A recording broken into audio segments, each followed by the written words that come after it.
even further beyond!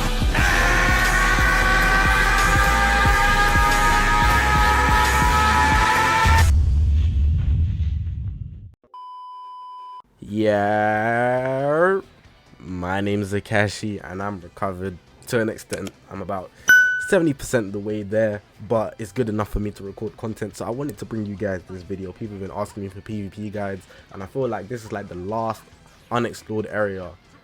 It's probably fully explored actually, I'm not gonna lie, but there's a lot that people do not know that I'd like to bring to you guys. Anything that I know I'd like to bring to you guys. It just takes a bit of time, but I want to make a revamped version of this video. This is about how to get priority at the start of the battle, or the best way you can start a battle, because there's so many ways you can go about starting battles, and there's so many tricks that the enemies use as well. But I'd like to give you guys the tips that I use, because often I do get priority at the start of the battle and I win more than I lose. So that's what I'm actually bringing you this video for. So if you haven't already, make sure to press that subscribe button on this grind to 25,000 subscribers. Hey, this is gonna be a good video. All my socials are on the left. This is the YouTube channel, but we got Twitter, Twitch, Reddit, Instagram, and a Discord link all in the description below, so make sure to check me out all of those. But yeah, I'm not gonna hold you guys up any longer. Let's actually get into the best ways in which you can start a PvP battle. Alright, so before I go any further into this video, the first thing I need to tell you guys is that you should not tackle to start a battle. You are actually entering a lottery and you're pulling 0 numbers if you're doing this. Like, do not tackle. This is a compilation of the first, like, I don't even know how many games. I did a lot of games just trying to start, so I'll literally just start the game tackle and just see what happens so I can get the clips. And they were failing. I think only one succeeded. I could have got 2 W's, but honestly, 9 times out of 10, you're not landing that tackle, bruh. Like, it only really works for players that are really just scary in PvP. Like, they're so scared, man. Most of the time, it's just going to be either you're going to get hit by blast darts, the person will strike hearts because they react to it. Even then, the person might just vanish step. So then you have to think of another scenario as to whether you would actually vanish step after that or attack straight away. It's just gambling your whole game away, and you really don't want to start horribly. So I just genuinely advise not tackling. I'm not saying that it will not work. However, it's probably the worst way out of every option that you have in the game to start. Just don't tackle, man. You really don't want to tackle. You can see the clips here. I do not tackle if you watch my gameplays at the start of the battles. If I tackle in any of my gameplays at the start of the battle, I was actually on drugs. That's not me. That was not consensual gameplay. Like, bro, I do not tackle. Don't tackle. You'll just ruin your whole game. All of a sudden, you're getting one comboed by, I don't know, SSB, Vegeta, man. You're a pack. Just don't do that, man. Tackling is not the way. Alright, so let's actually get into the first thing I'm actually going to provide for you guys here. And this one here, it's actually kind of sweating the game. Like, I feel like if you do this, you're kind of scummy, you know. But it is what it is. It's in the game. It's called PV farming. PV stands for perfect vanish. You guys should know what perfect vanish is. You should see that kind of like explosion now. Glad they brought an update where you can explicitly see what a PV is. I'm just going to be saying PV for perfect vanish. But when you get a PV, it means that if you chain in the next strike hearts or blast darts or any attack straight away, the opponent literally can't vanish step it, which is really good. So you just farming your PVs by floating from long range or even mid range, and just sidestepping at moments where you think the enemy would attack you so that you can get a PV. I suggest doing this from long range, and in the clips I'm showing you, it often doesn't work out. If you do get a PV, then great, go ahead straight away and attack. But sometimes you might get a regular vanish, so it's not a perfect vanish, and then you'd be in a situation where you can either attack straight away or you can switch out and maybe vanish again. I often switch out and vanish again so I can get another attempt at the PV, because by the time I start my combo, whoever I switched out from, their timer counts are already reducing. So I tend to actually just switch out and try my luck again at another perfect vanish, and I often get it that way. So you can literally just see that I switch out, vanish step. If not, I'd wait for the person to sidestep, because after they sidestep, people usually chain in cards, and then I'd sidestep after that, and then I'd probably get a PV, because I knew it was coming at that specific moment after their sidestep. It sounds complicated explaining it, but obviously you guys are seeing it on the screen, and if you can replicate that type of action, you'd be really good. But if you want to learn more about PVs, I've done a video on it. It was done before the perfect vanish animation, but you can see that you can actually obtain this floating mechanism. You shouldn't always hard sidestep. Learn to actually float in the game, and if you float into a sidestep, the chance of you actually getting a PV is much higher. Or even charge your key and sidestep. That's another way you can actually increase your chances of getting a perfect vanish.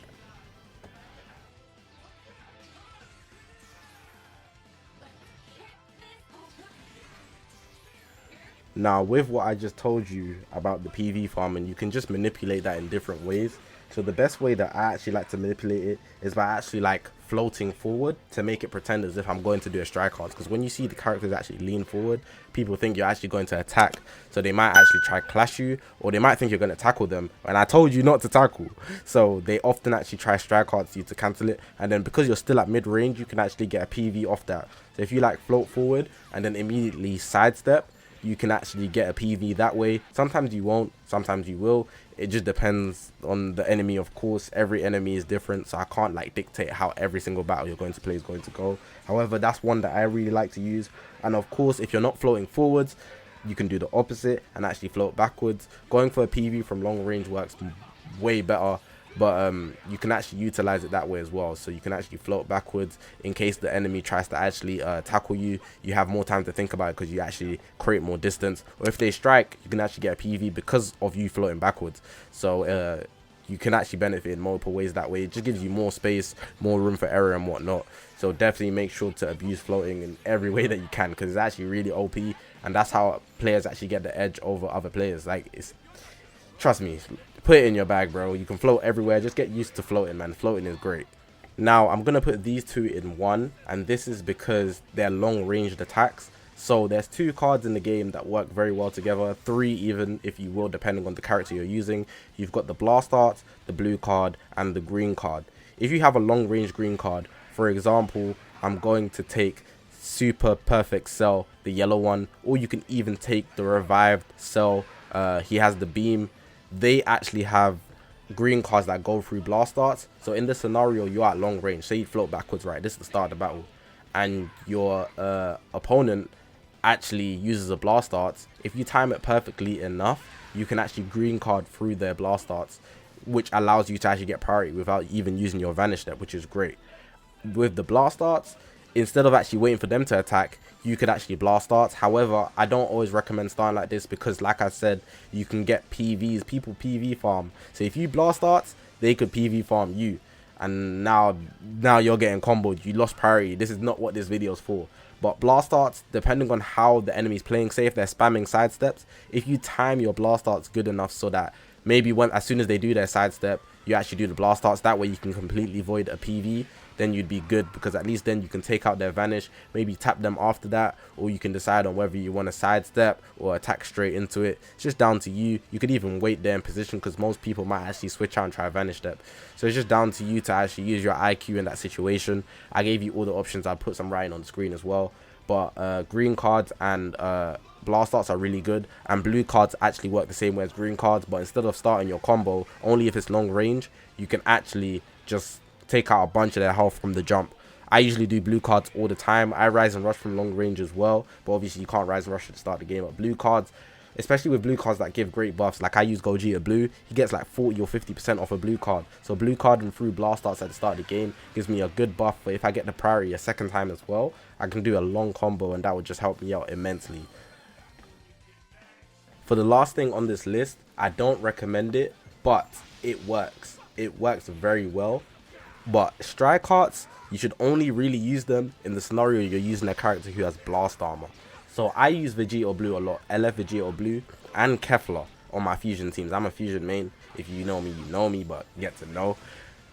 They have blast armor, and I abuse the hell out of that. So say if someone blast darts me, right, and I'm at long range, what I do, as soon as I see the blast darts, I actually strike and I cancel midway. Now, with the enemy, what they'd have to do is actually dash forward and cancel it, because that's what they're probably hoping to do. Otherwise, they would actually get hit with my strike cards, right? So in most cases, they would dash up and actually try to cancel their blast darts as normal. Blast darts cancel, but in that moment, they actually sidestep. But because I went through it, I'm slightly ahead. So when they sidestep, I'm actually able to just chain in another card. It's really, really smart, and it works almost all the time unless the enemy knows exactly how to counter it. There's like two ways to counter it. One way is that they could chain a strike card straight away. The computer does that a lot in story mode and whatnot. Or they could actually chain in two blast darts, and chances are they'd actually just make you vanish. But most people don't play that risky game. They don't expect to chain in 2 blast arts. So you just have to be careful with those situations. There probably is one more way, but that blast armor technique, I don't always use it, but it works a lot of the time. And it's really good to use. But you take damage from it, obviously, because you're using blast armor. But yeah, that's all I've got to say for this video. There probably is more ways to start your game, but these are the ones I use, and I just generally have to just discredit tackling, man. It's so bad. Like, tackling is so bad. Any other ones are just way too risky to start a game off, and you'd have to really be an elite player. Like, for example, if you guys know me about one touching, you could dash up and one touch someone and just hope that they vanish step. But doing that at the start of the game, chances are you're not even gonna get it. So I wouldn't even recommend going for something like that. It's just something that kind of happens in like dire situations. But at the start of the game, I wouldn't say recommend starting your game like that. But yeah, let me know what you think about these ideas. Hopefully this video was helpful. Gonna bring more guides so that people actually get more ideas and whatnot, get better at PvP. You know what it do. My name's Zakashi, guys. Press the subscribe button if you haven't already on this grind to 25,000 subscribers. All my social on the left is the YouTube channel. We've got Twitter, Twitch, Radio, Instagram, and the Discord link all in the description below. But yeah, man, I'll see you guys in the next one.